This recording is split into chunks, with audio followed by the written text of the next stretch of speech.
It is the night of December 23rd, 1888, in the French town of Arles. A man walks the cobbled streets alone, blood soaking through a bandage pressed against the side of his head. He has just used a razor on himself. He will hand a piece of his own ear, wrapped in newspaper, to a woman at a brothel down the street, and then walk home to bleed onto his pillow until morning. His name is Vincent van Gogh. He is 35 years old. He has sold almost nothing. Most people who know him consider him a failure, or worse, a burden. How does a man like this become, within a century, one of the most beloved painters who ever lived? Every legend was once unknown. This is the story of what came before Vincent van Gogh. He was born on March 30th, 1853, in the small Dutch village of Grootzundert, the son of a Protestant pastor. Little about his early life suggested an artist. He was serious, awkward, prone to long silences. His family expected steadiness from him, not brilliance. At 16, an uncle secured him a position at the art dealership Goupil & C, and for a time it seemed Vincent might simply become a quiet, respectable man of commerce. He worked branches in The Hague, then London, then Paris. But something in him would not settle. He grew contemptuous of selling art as a commodity. His superiors found him difficult, distracted, unreliable with customers. In 1876, at 23, he was dismissed. What does a young man do when the safe path closes behind him? Vincent turned to religion. His father's faith had shaped his childhood, and now it seemed to offer purpose. He tried to enter a theology program in Amsterdam and failed the entrance requirements. He tried a shorter evangelical course in Belgium and was accepted only on a trial basis. In January 1879, the church sent him to the Borinage, a bleak coal mining region in southern Belgium, to minister to miners living in extreme poverty. And here, something in Vincent broke open. He did not simply preach to the poor. He tried to become them. He gave away his clothes, his bed, his food. He moved into a straw hut. He nursed miners injured in a fire damp explosion. Contemporary accounts describe him as gaunt, filthy, and utterly sincere. The church committee was not moved by his sincerity. They were troubled by it. In July 1879, Vincent's evangelical contract was not renewed. Officials cited, among other things, a lack of preaching skill and a manner of living they considered excessive, even scandalous, for a representative of the church. He had tried to save the poorest people he had ever met, and the institution that sent him decided he had gone too far. He was 26 years old, unemployed, unmarried, and, in the eyes of nearly everyone who knew him, a disappointment twice over. His father reportedly considered having him committed to an asylum near Gilles. His family's patience was thinning. Was there anything left for Vincent van Gogh to fail at? There was. In 1881, staying with his parents in Etten, Vincent fell in love with his recently widowed cousin, Vos.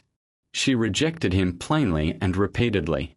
According to family letters, when her parents refused even to let him see her, Vincent held his hand over an open lamp flame and said he would keep it there as long as he was allowed to see her. He was pulled away before serious injury. It was a small, strange moment, but it captures something essential about him, an intensity that other people found unsettling, even frightening, and that he could not seem to switch off. That same year, a bitter argument with his father over money and behavior ended with Vincent leaving the family home for good.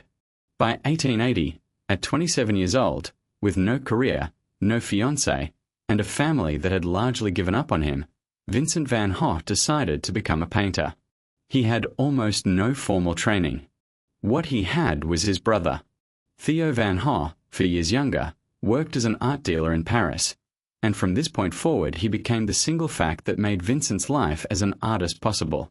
Over the next decade, the brothers exchanged more than 600 letters, and Theo sent money nearly every month, funding paint, canvas, food, and rent that Vincent could not otherwise afford. In one letter from 1882, Vincent wrote to Theo, "What am I in the eyes of most people? A nonentity, an eccentric, or an unpleasant person, somebody who has no position in society and will never have one. All right, then, Even if that were true, I should one day like to show by my work what such an eccentric, such a nobody, has in his heart. He was nearly 30, and he was still, by any practical measure, a nobody. 4 years, the paintings did not sell. Vincent moved restlessly from the Netherlands to Antwerp to Paris, absorbing the influence of the Impressionists, sharpening a style that grew bolder and stranger than anything being painted around him.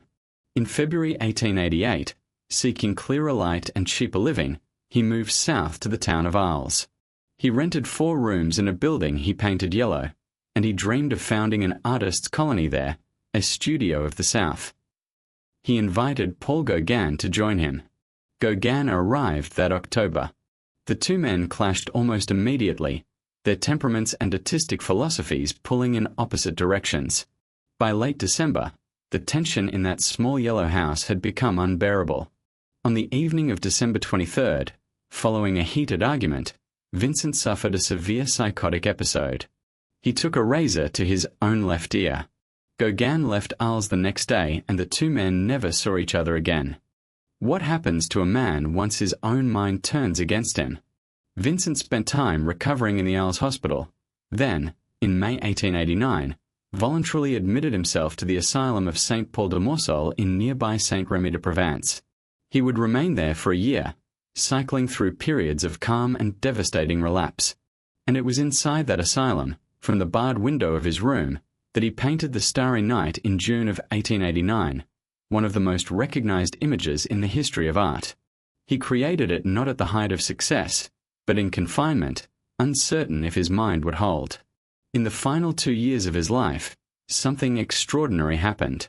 Vincent painted with a speed and intensity that still stuns historians, producing hundreds of canvases, many of the works now considered his masterpieces. And in all that time, he sold exactly one painting. The Red Vineyard, exhibited in Brussels in 1890, was bought by the painter Anna Bock for 400 francs. It was the only sale of his lifetime. In May 1890, Vincent moved to Auvers-sur-Oise, under the care of Dr. Paul Gauguin, close enough to Paris to see Theo again. 2 months later, on July 27th, he was found with a gunshot wound to the chest. He died 2 days later, on July 29th, 1890, with Theo at his side. He was 37. For over a century, the wound has been treated as self-inflicted, though some historians have since raised questions about exactly what happened in that wheat field, and the full truth remains debated. Theo died just 6 months later, worn down by grief and illness. It fell to Theo's widow, Joanna van Hofbonger, to gather Vincent's letters, organize his paintings, and quietly, patiently, build the reputation he never lived to see. It worked. Within decades, the man once dismissed as a failed dealer, a failed preacher, a rejected suitor, and an unsellable painter, became one of the most celebrated artists in human history. The bandage on his ear was never the whole story. It was only the moment history chose to remember first. Behind it stood a man who had already survived a lifetime of being written off, who kept painting anyway, sending each canvas out into a world that mostly refused to look. Because every legend, before it was anything else, was once unknown.